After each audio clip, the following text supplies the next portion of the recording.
Siguiendo con los estudios analíticos, vamos a ver ahora los estudios experimentales, los diseños experimentales.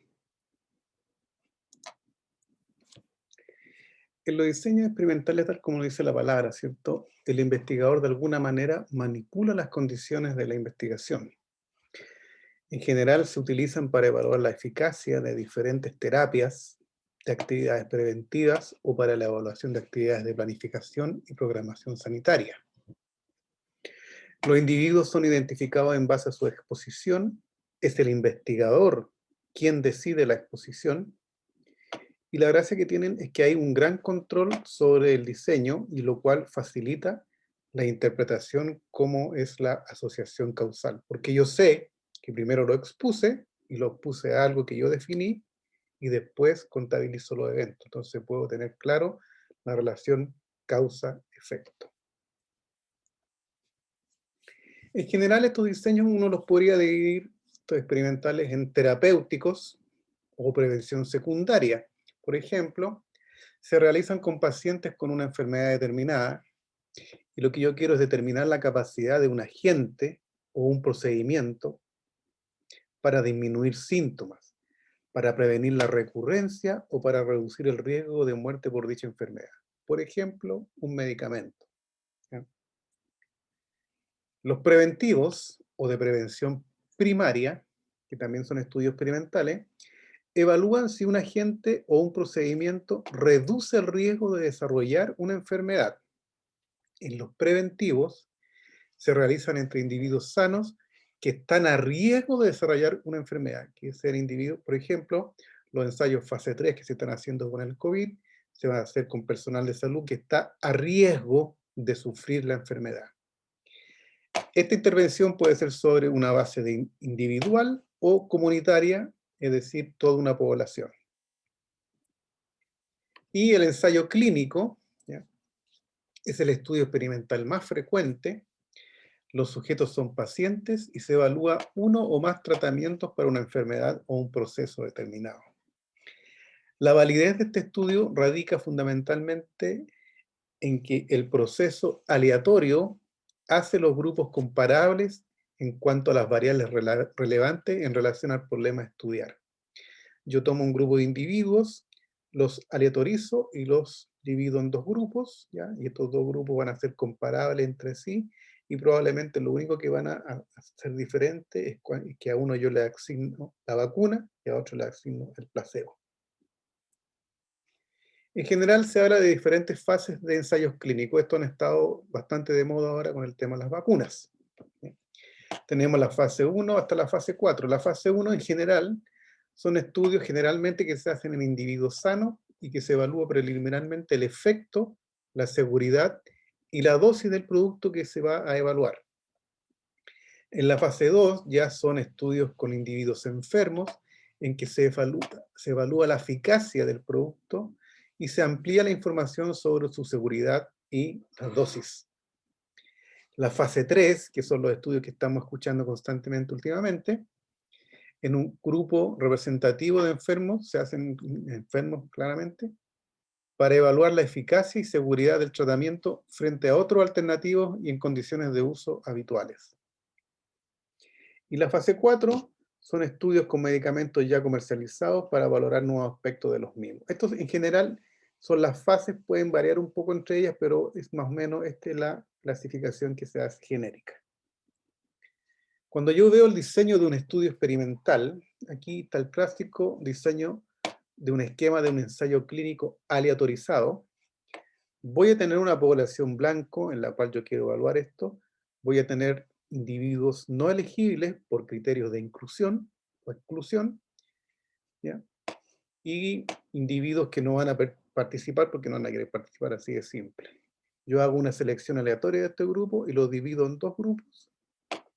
Un grupo que va a ser el grupo expuesto y un grupo que va a ser el grupo no expuesto. El grupo expuesto, por ejemplo, a la vacuna, y el grupo no expuesto al placebo. Y los sigo en el tiempo y contabilizo los eventos, tanto en expuesto como no expuesto, y aquí yo puedo calcular mis medidas de incidencia o mis medidas de asociación.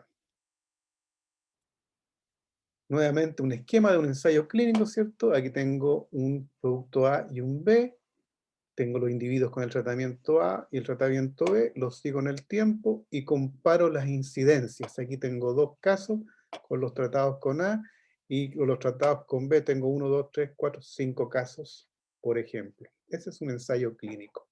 Este tiempo de seguimiento va a depender, ¿cierto?, de lo que yo quiera evaluar.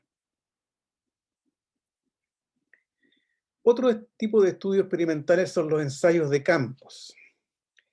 Estos tratan con sujetos que aún no han adquirido la enfermedad o con aquellos que estén en riesgo de adquirirla y estudian factores preventivos de enfermedades como pueden ser la administración de vacunas o el seguimiento de dietas. Por ejemplo, cuando se estudió la vacuna de la poliomielitis, ¿cierto? Se siguió muchos niños en el tiempo y se vio si esta vacuna tenía o no tenía efecto. Fue un seguimiento aproximadamente por 10 años. Otro de los estudios, fíjense bien, que los ensayos de campo son con sujetos sanos que están a riesgo de enfermar. Los ensayos comunitarios, ¿ya? Estos son intervenciones sobre base comunitarias amplias. Este tipo de diseño suele ser cuasi experimentales, se llama cuasi experimentales, dice.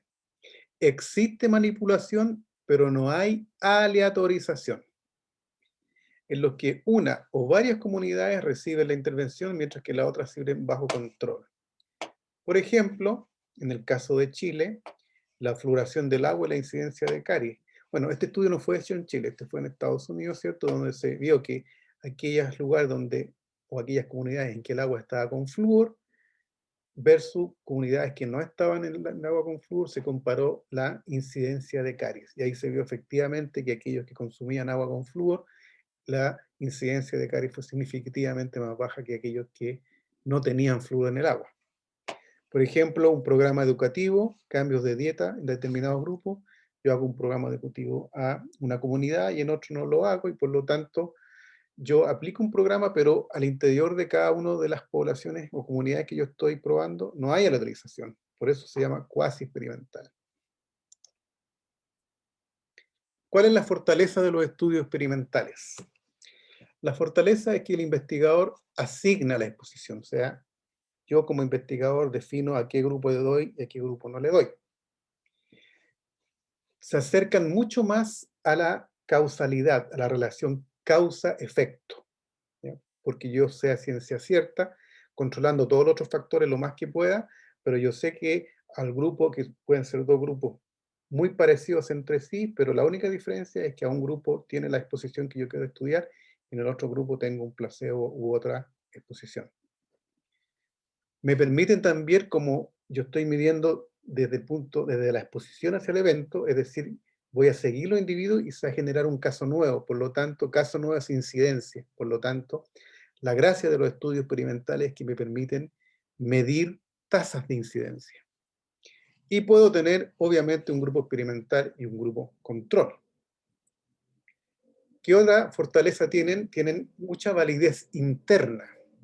Es decir, realmente yo estoy midiendo lo que quiero medir. Primero, hay asignación aleatoria del tratamiento en estudio, es decir, aleatoriamente, ya yo asigno a usted A y a usted B, a usted placebo y a usted vacuna. Hay un seguimiento completo de los individuos en el estudio, es decir, yo los sigo en el periodo de tiempo que yo evalué o que yo definí, y me permiten los estudios de seguimiento, siempre que esté muy controlado, muy bien monitorizado, evitar que las expectativas de los pacientes y de sus evaluadores influyan en la medición.